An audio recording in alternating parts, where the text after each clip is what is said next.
Good evening. अभी घर पहुंचा हूँ। लंबा दिन था काम पे। ट्रैफिक में फंस कर घर पहुंचा हूँ। तो आप समझ ही सकते हैं कि कितना थका हुआ हूँगा अभी। बट वीडियो तो बनाना है, यूट्यूबर तो बन गए हैं। तो आज मैं अपने एक दोस्त के साथ पोस्टेड था। जब भी मैं उस दोस्त के साथ होता हूँ, एक नेचुरल हमारी टेंडेंसी, हमारे छोटे छोटे बच्चे हैं, नेचुरल हमारी टेंडेंसी रहती है बच्चों के बारे में बात करो, उनकी स्कूलिंग, एजुकेशन, हैबिट्स, उनकी जो हरकतें, जो ये शैतानियाँ होती हैं, उनके बारे में बात करो। दोनों को एक दूसरे की बात सुन के खुशी होती है। तो आज भी ऐसा हो रहा था।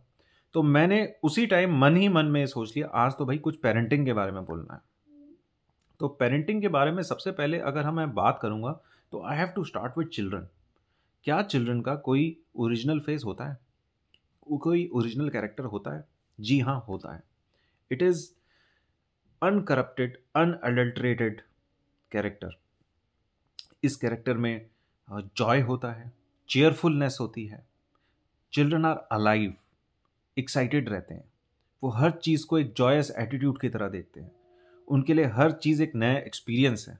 जैसे आप एक नई जगह पे जाते हैं, नए मॉल के अंदर जाते हैं, बहुत खुश हो जाते हैं अपने सराउंडिंग देख के। वैसे ही बच्चे हमेशा नई नई चीज़ देख के अपने अराउंड खुश होते रहते हैं। तो बच्चे जॉयस होते हैं, चेयरफुल होते हैं, अलाइव होते हैं। उनकी जो ड्रीम्स होती हैं उनमें क्लैरिटी होती है। Unlike adults. अब इसको कंपेयर करिए एडल्ट्स के साथ, हम बिल्कुल इसके एंटीथीसिस होते हैं एक तरह से, है ना। तो क्या हम वो ओरिजिनल फेस ऑफ चिल्ड्रन, हमारे बच्चों का वो जो ओरिजिनल फेस है, उसको डिस्टॉर्ट ना होने के लिए कुछ कर सकते हैं? जी हाँ। इसमें हमें एक कॉन्सेप्ट याद करना है, art of non doing. Non doing एक बहुत इंपॉर्टेंट कॉन्सेप्ट है।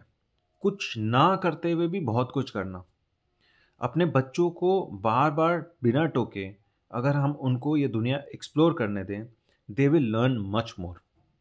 They will be developed a lot better, lot faster if we don't stop them. So there is art of non-doing. The moment we do something, moment हम कुछ करने की कोशिश करते हैं, उनको सुधारने की कोशिश करते हैं, उनको पनिश करने की कोशिश करते हैं, उनको कोई इंसेंटिव देते हैं, चॉकलेट देते हैं, रेवड़ी देते हैं, तब उनका वो जो ओरिजिनल जॉयफुल चेयरफुल स्टेट है वो डिस्टॉर्ट होता है। फिर प्रॉब्लम आती है कि जब हमारे बच्चे डिसोबे करते हैं। काफ़ी बार ये प्रॉब्लम आई कि यार मेरा बच्चा तो मेरी बात ही नहीं मान रहा। तो मैंने ये सोचा कि डिसोबे कौन करता है।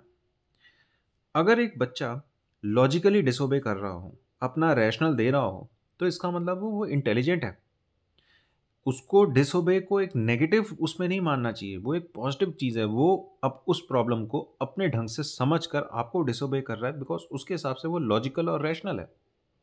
तो डिसोबे करना is a sign of intelligence मेरे हिसाब से। पर वो डिसोबे ऐसा नहीं, वो लिमिट्स के अंदर होना चाहिए। ऐसा नहीं कि भाई डिसोबे करके दारू पीने चला गया बच्चा। डिसोबे होता है, वो कर रहा है, वो चीज़ टटोल रहा है, खोल रहा है, कुछ डब्बे खोल रहा है, कुछ ये कर रहा है, तो आप मना कर रहे हैं फिर भी कर रहा है। But he is trying to explore, he is moving his fingers, he is exploring this world, touching the things around you. Now what are the problems? Indian parents या कोई भी वर्ल्ड ओवर पेरेंट्स के साथ problem क्या होती है? We are afraid, we are full of fear. ये fear क्या है? The fear of unknown. कि हाय राम, मैंने इतनी सारी ज़िंदगी में प्रॉब्लम देख ली, मेरा बेटा जब कहीं जाए तो उसको ये अननोन, अनचार्टेड टेरिटरी में ना जाना पड़े। भाई पहली नई जॉब है जिसको उसको कोई नहीं पूछ रहा है, मुश्किलें फेस करनी पड़ रही हैं। हम नहीं चाहते कि हमारा बच्चा वो अननोन टेरिटरी में जाए, अनचार्टेड टेरिटरी में जाए। ये हमारा फेयर है, और इस फेयर से ही हमारा सारी प्रॉब्लम शुरू हो जाती है। हम उसको रोकते हैं, हम उसको स्पून फीडिंग करते हैं, हम उसको बोलते हैं डॉक्टर बन, लॉयर बन, इंजीनियर बन। अपने हिसाब से हम डॉक्टर हैं तो बोलेंगे भाई डॉक्टर बन, इंजीनियर हैं तो बोलेंगे इंजीनियर बन, इसमें मैं तेरे को गाइड कर सकूंगा। अरे भाई उसका इंटरेस्ट है भी नहीं कि है भी कि नहीं, ये भी तो देखो। तो स्पून फीड नहीं करना है। सेकंड पॉइंट है स्पून फीड नहीं करना है। पहला पॉइंट क्या था कि ये जो फियर है, द फियर ऑफ अननोन है, वो हटाना है अपने मन से। मानिएगा कि अपने मन से वो जब हम फियर हटा लेंगे ना, तब हमें लगेगा यार खेलने दो, दौड़ने दो उसको उस मैदान में। तब वो सबसे अच्छा सीखेगा, तब वो सबसे ज़्यादा ग्रो करेगा। दूसरा है कि हमें स्पून फीडिंग नहीं करनी। तीसरा पॉइंट है एंडोमेंट इफेक्ट।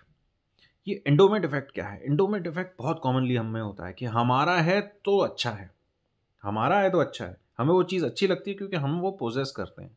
हमारा बच्चा है तो वो सबसे अच्छा है। हमारा बच्चा है तो वो सबसे अच्छा भागेगा, वो सबसे अच्छा स्पोर्ट्समैन है, वो क्रिकेट बहुत अच्छा खेलता है, वो फुटबॉल बहुत अच्छा खेलता है, क्योंकि वो हमारा बच्चा है। अपना बच्चा सबको प्यारा होता है, एक तरह से पार्शैलिटी होती है। तो उस एंडोमेट इफेक्ट से अपना खुद का माइंड में लॉजिक को नहीं भूलना है। अगर बच्चा मोटा है तो वो नहीं भाग पाएगा तेज, वो क्लास में फर्स्ट नहीं आ पाएगा। तो उस एंडोमेट इफेक्ट को हमें कम करना है, डर को कम करना है, स्पून फीडिंग को कम करना है, और अपना ये एंडोमेट इफेक्ट जो होता है उसको कम करना है। ये तो है कि कम क्या करना है। अब हम करें क्या? सबसे पहली बार उनको एनकरेज करिए कि अपनी खुद की इंटेलिजेंस यूज करें, प्रॉब्लम सॉल्विंग वो खुद करें। छोटी छोटी प्रॉब्लम्स, बच्चा छोटा है तो छोटी छोटी प्रॉब्लम्स खुद सॉल्व करने के लिए एनकरेज करें। साइकिल पे चढ़ नहीं पा रहा तो उसको इनकरेज, रेदर देन उसको बैठा दिया उठा के, उसको इनकरेज करो कि ऐसे चढ़ो, ऐसे चढ़ो, ऐसे पाँव रखो, ऐसे जोर लगाओ, उनको इनकरेज करो। दूसरा है let them explore the unknown. Unknown को एक्सप्लोर करना ज़िंदगी में सबसे ज़्यादा एक्साइटिंग चीज़ होती है, बिकॉज उससे हम अपने आप को सर्च करते हैं, उससे हमें अपने आप के बारे में पता लगता है कि इस सिचुएशन में हम कैसे रिएक्ट करेंगे और वैसी सिचुएशन में हम कैसे रिएक्ट करेंगे। तो एक्सप्लोरिंग द अननोन से हमारे अंदर बहुत डेवलपमेंट होती है, ग्रोथ होती है। थर्ड चीज़ जो हमने करनी है, we have to stop comparing. We have to stop comparing. हमें दूसरों के साथ, दूसरों के बच्चों के साथ कंपेयर करके कुछ नहीं मिल रहा। उसको बार बार ये मत सुनाओ कि शर्मा जी का लड़का, गुप्ता जी का लड़का, अग्रवाल जी का लड़का, मित्तल जी का लड़का, गोयल जी का लड़का। नहीं, उसको बार बार मत सिखाओ। उस बच्चे की लिमिटेशन है, और वो लिमिटेशन किस पे, आप दोनों, आप पेरेंट्स पे ही तो डिपेंड करती है। मैक्सिमम कितना अच्छा हो सकता है बच्चा, he can be best of both of you, है ना? तो उससे ज़्यादा बेटर तो नहीं हो सकता। तो क्यों चाहते हो उसको आप दूसरों के साथ कंपेयर करना? अगर कल को वो आपको, पेरेंट्स को कंपेयर करना शुरू कर दे, आप उसे कुछ बोलें और वो आपको बोले कि भाई उसका पेरेंट्स तो, उसका फादर तो बहुत सयाना है, बड़ी सयानी सयानी बातें करता है, बहुत सारी चीज़ें बताता है, फिर आपको कैसा लगेगा? इसलिए उनको कंपेयर मत करो। फिर उनको अपने पुरानी हार्डशिप्स की स्टोरियाँ बताना बंद करो।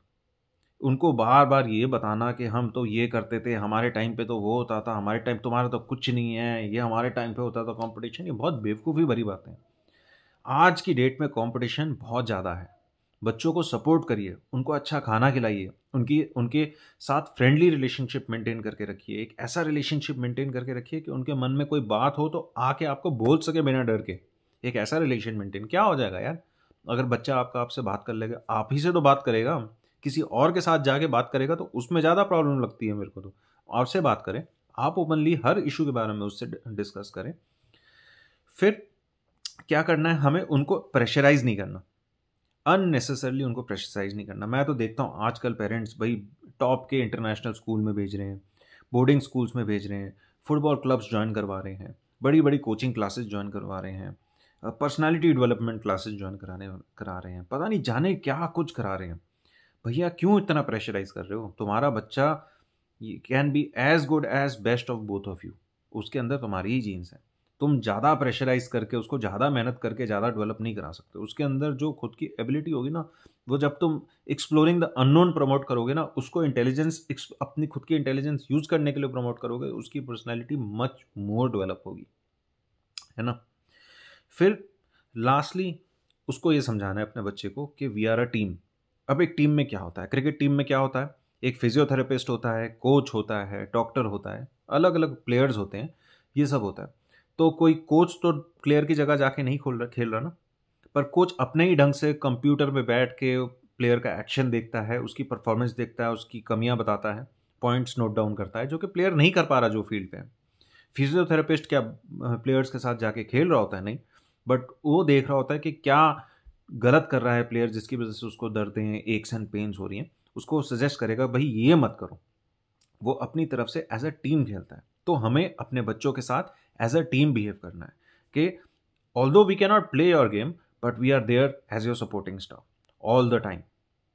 ये आपको उसको बताना है। उसको अगर वो आपसे, वैसे तो ये प्रमोट करना है कि वो आपसे खुद की इंटेलिजेंस यूज़ करे, पर अगर आपका बच्चा आपके पास हेल्प मांगने के लिए आ रहा है तो कोशिश करिए, जो आपके हाथ में है वो तो करिए।